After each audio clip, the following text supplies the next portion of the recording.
Hello everyone, welcome back to explain TV. आज जो movie मैं एक्सप्लेन करने वाली हूँ उसका नाम है कॉर्प्स ब्राइड। मूवी की स्टार्टिंग मेन कैरेक्टर विक्टर से होती है, जो अपने रूम में बटरफ्लाई की ड्राइंग कर रहा होता है। जो बटरफ्लाई जार में होती है वो उसे विंडो ओपन करके फ्री कर देता है। फिर एक आदमी को दिखाते हैं जो बाहर अनाउंसमेंट कर रहा होता है कि आज एक कपल ने ऑर्डर दिया है कि उनकी बेटी की शादी के लिए प्रैक्टिस कर लें ताकि शादी वाले दिन कोई मसला ना हो। फिर विक्टर के पेरेंट्स को दिखाते हैं जो अपने बेटे की शादी की वजह से वरीड और एक्साइटेड होते हैं और वो मुसलसल गाना गाते जाते हैं। दूसरी तरफ उनकी डॉटर इन लॉ के पेरेंट्स को दिखाते हैं जो शादी से ज़्यादा खुश नहीं होते। उनको विक्टर ज़्यादा पसंद नहीं होता। वहाँ एक ट्रेंड होता है कि शादी वाले घरों में गाना गाया जाए, इसीलिए वो लोग गाना गाते रहते हैं। वो लोग बहुत रिच होते हैं, शायद इसीलिए वो लोग शादी से खुश नहीं थे। लेकिन अब उन पे बहुत ज़्यादा कर्जा था जो वो पे नहीं कर सकते थे, इसीलिए उनकी बेटी से कोई भी शादी नहीं कर रहा था। उन्होंने विक्टर को ट्रैक किया था और उसके पेरेंट्स ने ही शादी डिसाइड कर ली थी। उस लड़की का नाम विक्टोरिया होता है। वो विक्टोरिया काफ़ी उदास होती है और अपने पेरेंट्स से कहती है कि अगर मुझे विक्टर को मैं पसंद ना आई तो क्या होगा। उसकी माँ कहती है कि मैंने भी तो अपने पेरेंट्स की वजह से शादी की थी, तुम भी हमारी खुशी के लिए शादी कर लो। वो लड़की काफ़ी सैड होती है। उनका सर्वेंट उन्हें आकर बताता है कि वो लोग आ गए हैं। फिर वो लोग उनका वेलकम करते हैं और उन्हें एक रूम में ले जाते हैं, लेकिन विक्टर पियानो को देखकर वहीं बैठ के पियानो प्ले करने लग जाता है। पियानो की आवाज़ सुनकर विक्टोरिया भी आ जाती है। विक्टर उसे देख के डर जाता है और स्टूल गिर जाता है। फिर वो दोनों बैठकर बातें करने लग जाते हैं। विक्टोरिया विक्टर को वास में से एक फूल निकाल कर देती है, जिसका मतलब है विक्टोरिया को विक्टर पसंद आ गया। इतने में विक्टोरिया की माँ वहाँ आ जाती है और उनको शादी की प्रैक्टिस के लिए अंदर ले जाती है। विक्टर और विक्टोरिया को शादी में करने वाले प्रोमिस सिखाए जाते हैं, लेकिन 3 घंटे गुजरने के बाद भी विक्टर से वो वर्ड सही से बोले नहीं जाते, जिस वजह से घर वाले और विक्टोरिया काफ़ी तंग आ जाते हैं। फिर वहाँ एक अजीब सा आदमी आकर बैठ जाता है जो कहता है कि उसे लगा था कि आज शायद शादी है। फादर विक्टर को रिंग निकालने के लिए कहता है, लेकिन उससे रिंग स्लिप हो जाती है और वो गिर जाती है। विक्टर से कोई भी काम सही से नहीं हो रहा होता। जब वो उस रिंग को पकड़ने लगता है तो उसके हाथ से कैंडल गिर जाती है, जिस वजह से विक्टोरिया की माँ की ड्रेस जल जाती है। विक्टर घबरा जाता है और वहाँ से दूर भाग जाता है और वो फॉरेस्ट में चला जाता है। फिर वो उधर प्रैक्टिस करता है। वहाँ पे ड्राई ब्रांचेस होती हैं।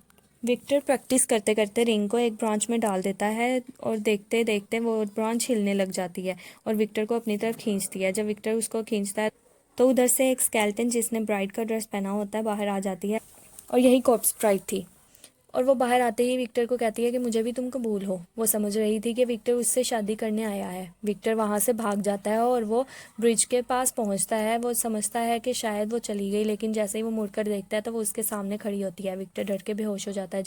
जब उसको होश आता है वो अपने इर्द गिर्द अजीब तरह के क्रिएचर्स और स्केलेटन्स को देखता है और वो सब उसे बताते हैं कि मरे हुए लोगों की दुनिया है, यानी डेड वर्ल्ड है।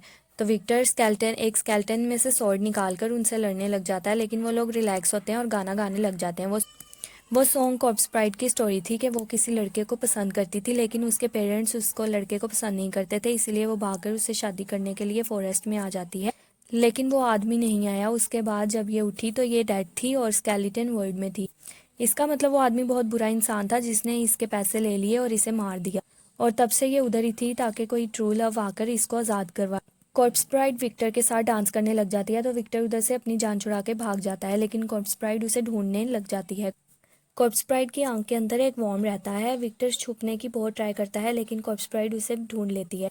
कॉर्प्स प्राइड उसे एक बॉक्स देती है जिसके अंदर उसकी शादी का गिफ्ट होता है। उस बॉक्स में से डॉग की बोन्स निकलती हैं। ये डॉग विक्टर का ही था जो पहले मर गया था। फिर विक्टर को एक आइडिया आता है और वो उसको कहता है कि मैं तुम्हें अपनी फैमिली से मिलवाना चाहता हूँ, और वो मान जाती है। ये सारी विक्टर की प्लानिंग थी कॉर्प्स प्राइड से जान छुड़ाने के लिए। वो विक्टर को एक और स्केलेटन के पास ले जाती है जो उनकी हेल्प करने के लिए रेडी था। वो और स्केलेटन उन्हें वापस आने के लिए एक सीक्रेट वर्ड भी बताता है। फिर वो लोग विक्टर की दुनिया में आ जाते हैं। विक्टर उससे कहता है कि मैं पहले अपने पेरेंट्स से मिल के आता हूँ, तुम मेरा यहीं पे वेट करना। और विक्टर सीधा विक्टोरिया के पास चले जाता है और विक्टोरिया को बताता है कि तुम मुझे बहुत पसंद हो, लेकिन कॉर्प्स प्राइड मेरे पीछे पड़ गई है। कॉर्प्स प्राइड बैठी होती है और अपने ईयर में से वॉर्म को निकालती है जो उसे कहता है कि विक्टर के पास जाओ। जब वो उधर आती है तो विक्टर विक्टोरिया के पास होता है और कॉर्प्स प्राइड विक्टोरिया को अपनी शादी के बारे में बताती है। विक्टर बताता है कि ये सब अचानक हुआ है और कॉर्प्स प्राइड को गुस्सा आ जाता है और वो विक्टर को लेके वो सीक्रेट वर्ड बोलती है, जिससे वो दोनों दोबारा डेड वर्ल्ड में आ जाते हैं। दूसरी तरफ विक्टोरिया बहुत परेशान होती है और वो अपने पेरेंट्स को सब बताती है, लेकिन कोई भी उसकी बात पे यकीन नहीं करता। विक्टोरिया चर्च में फादर के पास भी जाती है, लेकिन वो भी उसे उसके पास उस पर यकीन नहीं करता और उसे उसके पेरेंट्स के पास छोड़ा। वो अजीब आदमी जो उनकी प्रैक्टिस में था वो विक्टोरिया के पेरेंट्स को कहता है कि मैं बहुत अमीर हूँ और आपकी बेटी से रिश्ता करने के लिए भी तैयार हूँ, और वो मान जाते हैं। डेड वर्ल्ड में विक्टर और कॉर्प्स ब्राइड को दिखाते हैं और वो नखरे करने लग जाती है। तो विक्टर कहता है कि ये शादी गलती से हुई है। ये सुनकर वो बहुत हर्ट होती है और पियानो प्ले करने लग जाती है। विक्टर भी उसके साथ बैठ के पियानो प्ले करने लग जाता है।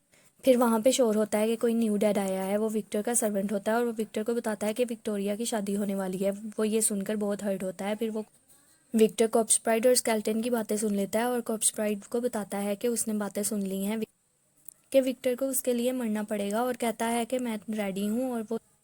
और वो सभी डैड को कहता है कि वो अलाइव वर्ल्ड में जाकर शादी करेगा। दूसरी तरफ विक्टोरिया की शादी किसी रिच बिजनेसमैन से हो रही होती है और फाइनल डिनर चल रहा होता है। तभी वहाँ पर सभी डैड लोग आ जाते हैं। सभी लोग डरने लग जाते हैं, लेकिन बाद में पता चलता है कि ये सभी डैड लोग उनके अपने हैं जो मर चुके थे। वो सब आपस में मिलते हैं। अब चर्च में कॉर्प्स ब्राइड और विक्टर की शादी होने वाली होती है और विक्टोरिया छुपकर देख रही होती है।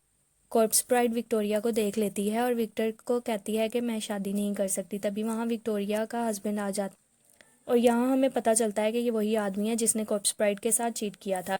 फिर वो विक्टोरिया को पकड़ लेता है और स्वॉर्ड निकालकर विक्टर पे अटैक करने लगता है, लेकिन कॉर्प्स ब्राइड उसको बचा ले। वो प्राउड में ड्रिंक पी लेता है जिसके अंदर पॉइजन होती है। ऐसे वो मर जाता है और डेड वर्ल्ड में चले जाता है। विक्टर और विक्टोरिया की शादी हो जाती है। विक्टर कॉर्प्स ब्राइड से माफ़ी मांगता है लेकिन और वो कहती है कि तुमने मेरे कातिल को मार दिया, यही काफ़ी है। और वो बटरफ्लाइज में चेंज हो जाती है और यहीं पे मूवी की एंडिंग हो जाती है। हम आपको फिर से मिलेंगे किसी नई वीडियो, किसी नई कहानी, किसी नई मूवी के साथ। तब तक आप हमारी वीडियोस को लाइक करें, चैनल को सब्सक्राइब करें और बेल आइकन को प्रेस कर दें। Thank you.